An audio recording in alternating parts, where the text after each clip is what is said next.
ഓം gum ഗുരുഭ്യോ നമഃ. ഓം gum ഗണപതയേ നമഃ.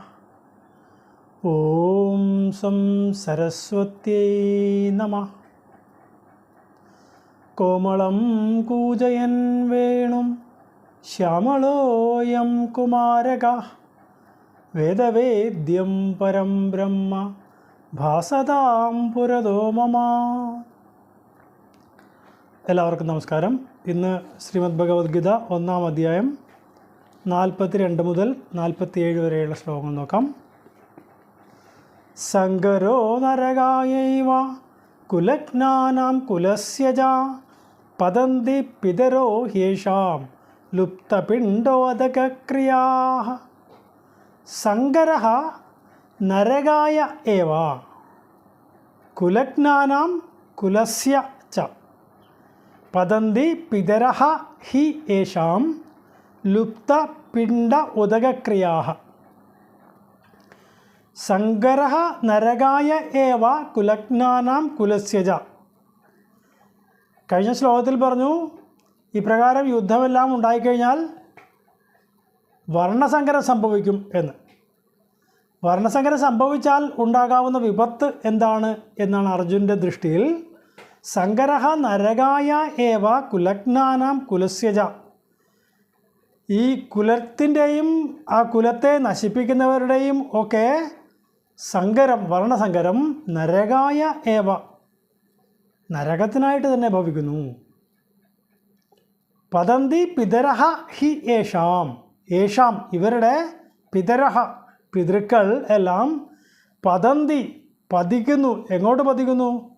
ലുപ്തപിണ്ഡ ഉദകക്രിയാഃ. പിതൃക്കൾക്ക് സാധാരണയായി സനാതന ധർമ്മം നിശ്ചയിച്ചിട്ടുള്ളത്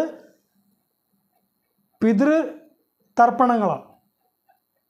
അതിൽ പിണ്ടവും ഉദകവും എള്ളും തിലം ഇതെല്ലാം അതിൻ്റെ ഭാഗങ്ങളാണ്.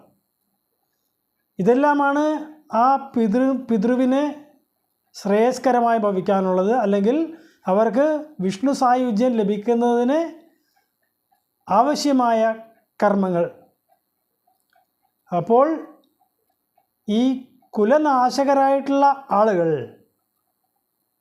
അവർ സ്വയം നശിക്കുക വഴി അവരുടെ സ്ത്രീജനങ്ങളെല്ലാം ദുഷിക്കപ്പെടുകയും വർണ്ണസങ്കരം സംഭവിക്കുകയും ചെയ്യുമ്പോൾ ഇവർ കാരണം അവരുടെ കുലവും അവരുടെ പിതൃക്കളും ഒക്കെ അവർക്ക് ലഭിക്കേണ്ടതായ ആ പിണ്ടവും ഉദകക്രിയയും ഒന്നും ലഭിക്കാതെ അവർ ഗതി കിട്ടാതെ അലയേണ്ടതായി വരും എന്നാണ് അർജുനൻ്റെ സങ്കടം. നമ്മൾ മനുഷ്യനായിട്ട് ശരീരം എടുത്തു കഴിഞ്ഞാൽ ഈ ശരീരം പതിക്കുന്നത് വരെയും നമ്മൾ പിതൃക്രിയകൾ ചെയ്യണമെന്നാണ്. പലപ്പോഴും ചില ആചാര്യന്മാർ പ്രത്യേകം ചില സ്ഥലങ്ങളിൽ ചെന്ന് ആവാഹന ആദി കർമ്മങ്ങളൊക്കെ നടത്തിയിട്ട് അതിനെ വിശുദ്ധമായ ഏതെങ്കിലും ജലാശയത്തിൽ നിമജ്ജനം ചെയ്ത് കഴിഞ്ഞാൽ പിന്നീട് ശിഷ്ടകാലം നമ്മൾ പിതൃതർപ്പണം ചെയ്യേണ്ടതില്ല എന്നെല്ലാം പറയുന്ന ആശയത്തോട് നമുക്ക് യോജിക്കാനാവില്ല. എന്തുകൊണ്ടെന്നാൽ നമ്മളുടെ ഈ ഭൗതികമായ ശരീരം നമുക്ക് സമ്മാനിച്ചത് നമ്മളുടെ മാതാവും പിതാവും അവർക്ക് ജന്മം നൽകിയ പിതാമഹന്മാരും മാതാമഹികളും ഒക്കെയാണ്. എപ്പോൾ വരേക്കും നമ്മളുടെ ഈ ശരീരം നിലനിൽക്കുന്നുവോ അപ്പോൾ വരേക്കും നമ്മൾ ഈ ശരീരം കൊണ്ട് പിതൃതർപ്പണങ്ങൾ അതാത് സമയങ്ങളിൽ ചെയ്യേണ്ടത് അനിവാര്യമാണ്. ആ പിതൃക്കൾക്ക് ആവശ്യമായ സാന്ത്വനം ലഭിക്കാതെ വരുമ്പോൾ അവരുടെ ജീവാത്മാവിന് ഒരു സന്താപം ഉണ്ടാകുമെന്നും ആ സന്താപം ശരീരം എടുത്ത് ഇപ്പോൾ ഭൂമിയിൽ നിൽക്കുന്നവർക്ക് അതൊരു ശാപമായി ഭവിക്കും എന്നുമാണ് സങ്കല്പിക്കപ്പെടുന്നത്. അതുകൊണ്ട് എപ്പോഴെല്ലാം സാധിക്കുമോ അപ്പോഴെല്ലാം ഈ ശരീരത്തിൽ ഇരിക്കുന്ന സമയങ്ങളിൽ മുഴുവനും പിതൃതർപ്പണങ്ങൾ അതാത് സമയങ്ങളിൽ ചെയ്യേണ്ടത് ആവശ്യമാണ്. ഇവിടെ അർജുനൻ്റെ ആശങ്കയും അതുതന്നെയാണ്. ഇപ്രകാരം യുദ്ധത്തിനായിട്ട് വന്ന് അണിനിരന്ന് നിൽക്കുന്ന ആളുകളൊക്കെ അവരുടെ ശരീരം ഉപേക്ഷിച്ച് പോയി കഴിഞ്ഞാൽ, അവരുടെ സ്ത്രീജനങ്ങൾ ദുഷിച്ചു കഴിഞ്ഞാൽ, വർണ്ണസങ്കരം ഉണ്ടായിക്കഴിഞ്ഞാൽ ഇവരുടേതായ ഈ കുലത്തിൽ ഉണ്ടായിരുന്ന പിതൃക്കൾക്ക് എങ്ങനെയാണ് സദ്ഗതി ലഭിക്കുക? നമ്മളുടെ മാതാപിതാക്കൾക്ക് നമ്മൾ തന്നെയാണ് തർപ്പണം ചെയ്യേണ്ടത്. അതിന് മറ്റൊരാൾ തർപ്പണം ചെയ്തതിനേക്കാൾ ശ്രേഷ്ഠം അല്ലെങ്കിൽ ഉത്തമം നമ്മൾ തന്നെ ചെയ്യുന്നതാണ്. അപ്പോൾ മറ്റാരെങ്കിലും ചെയ്തത് കൊണ്ട് യാതൊരു പ്രയോജനവുമില്ല എന്നുകൂടി ഇവിടെ സൂചിപ്പിക്കുകയാണ് അർജുനൻ ചെയ്യുന്നത്. അതുകൊണ്ട് ആ പിതൃക്കളെ അവരുടെ സദ്ഗതിയെ കരുതിയെങ്കിലും നമ്മൾ ഈ യുദ്ധത്തിൽ നിന്ന് പിന്മാറണം എന്നുള്ള ആശയമാണ് അർജുനൻ ഇവിടെ അവതരിപ്പിക്കുന്നത്.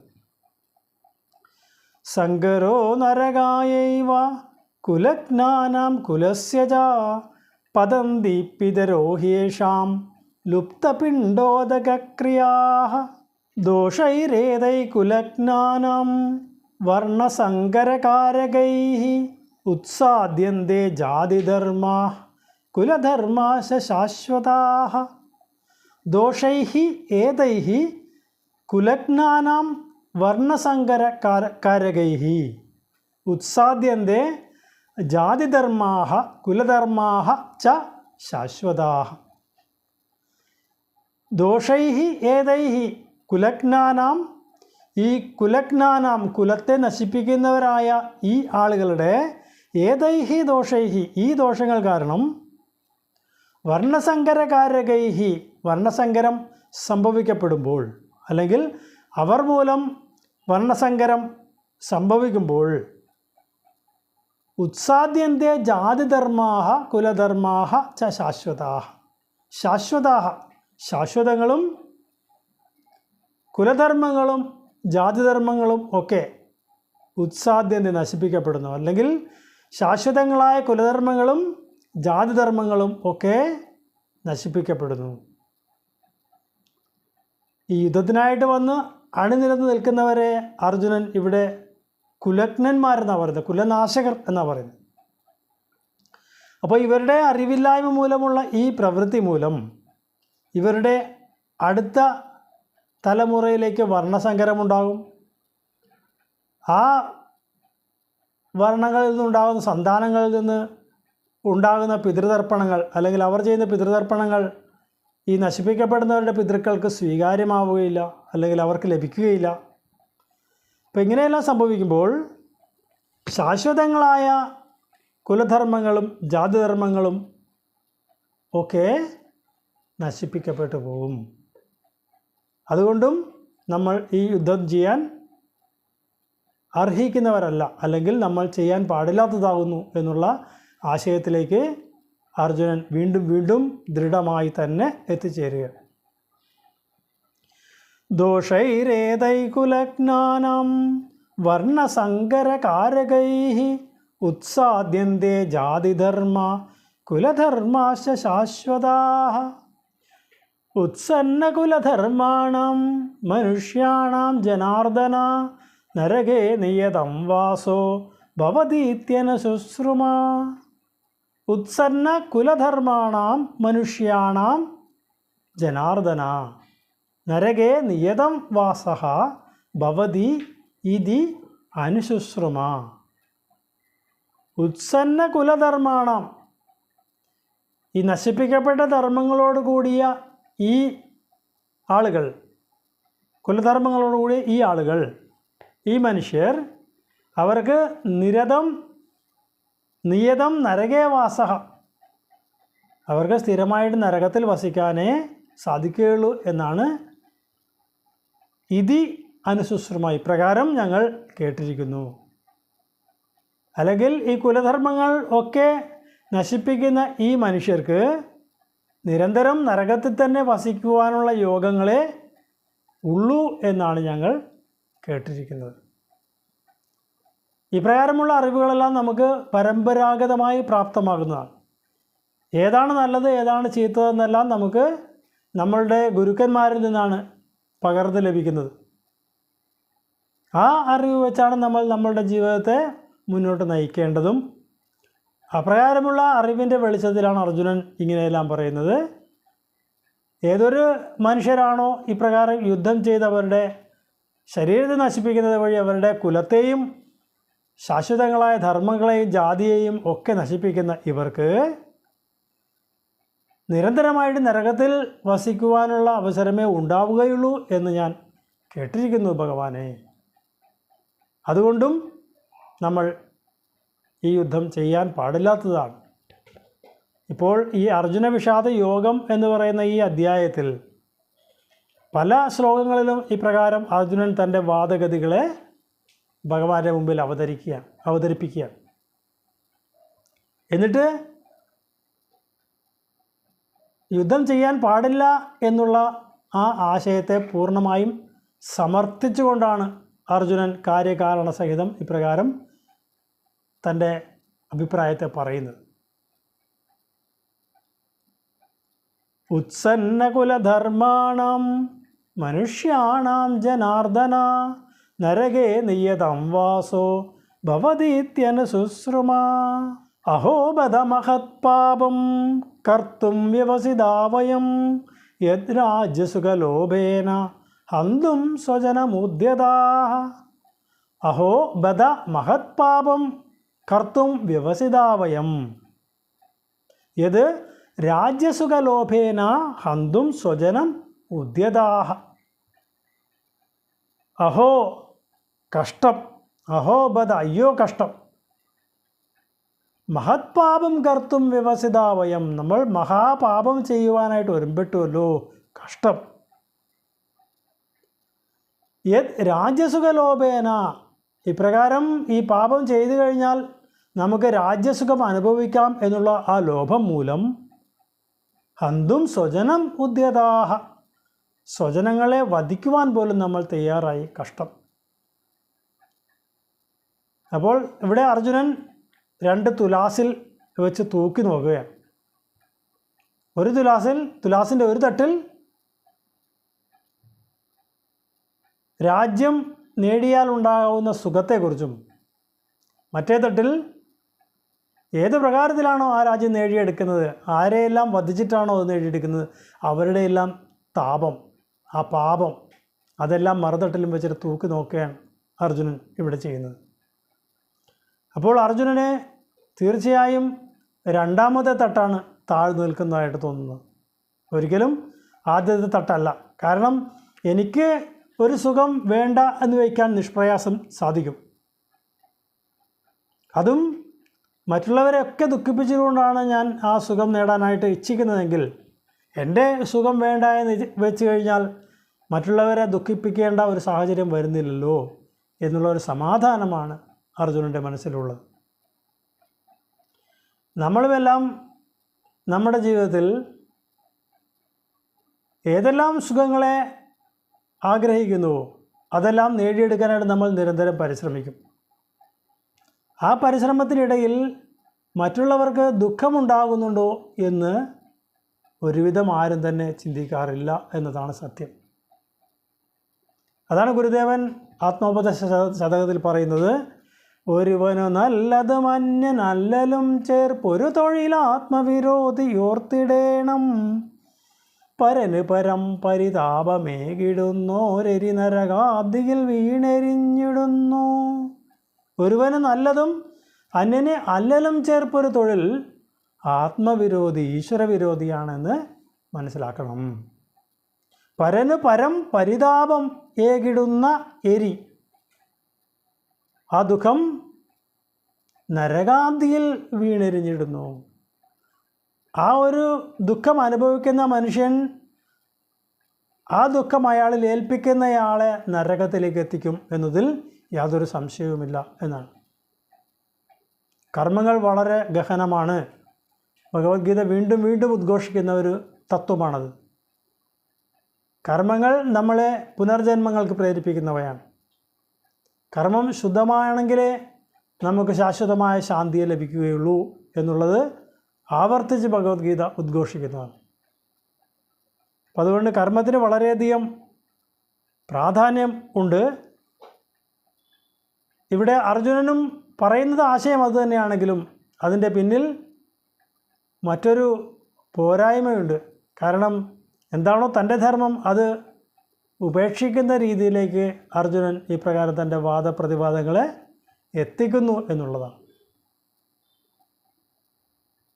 അഹോ ബദ മഹത്പാപം കർത്തും വ്യവസിതാവയം യത് രാജ്യസുഖലോഭേന ഹന്തും സ്വജനമുദ്യതാഃ യദി മാമ പ്രതീകാരം അശസ്ത്രം ശസ്ത്രപാണയഃ ധാർതരാഷ്ട്രാരണേഹന്യു തന്മേ ക്ഷേമതരം ഭവേത്.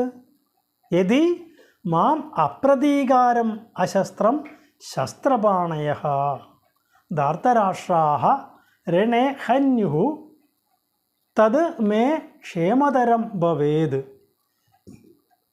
യദി മാം അപ്രതീകാരം, ഒരുപക്ഷെ ഞാൻ എതിർക്കാതിരിക്കുകയാണെങ്കിൽ, അശസ്ത്രം ആയുധം എടുക്കാതെ ഞാൻ എതിർക്കാതിരിക്കുകയാണെങ്കിൽ, തന്നെയുമല്ല ഞാൻ ആയുധം എടുക്കാത്തപ്പോൾ പോലും ശസ്ത്രപാണയഃ ആയുധം കയ്യിലെടുത്ത ധാർതരാഷ്ട്രാः കൗരവർ രണേഹന്യുഹു അവർ എന്നെ വധിച്ചാലും തത് മേ ക്ഷേമതരം ഭവേത് അത് എനിക്ക് ശ്രേയസ്കരമായി ഭവിക്കുകയേ ഉള്ളൂ.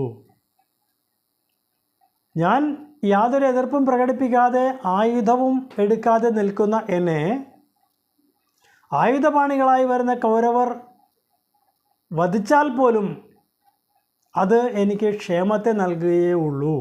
ഇത്രയും കൊടിയ പാപത്തെ ഞാൻ അനുഭവിക്കേണ്ടതായി വരില്ല എന്നുള്ള ആശയമാണ് അർജുനൻ ഇവിടെ മുന്നോട്ട് വയ്ക്കുന്നത്.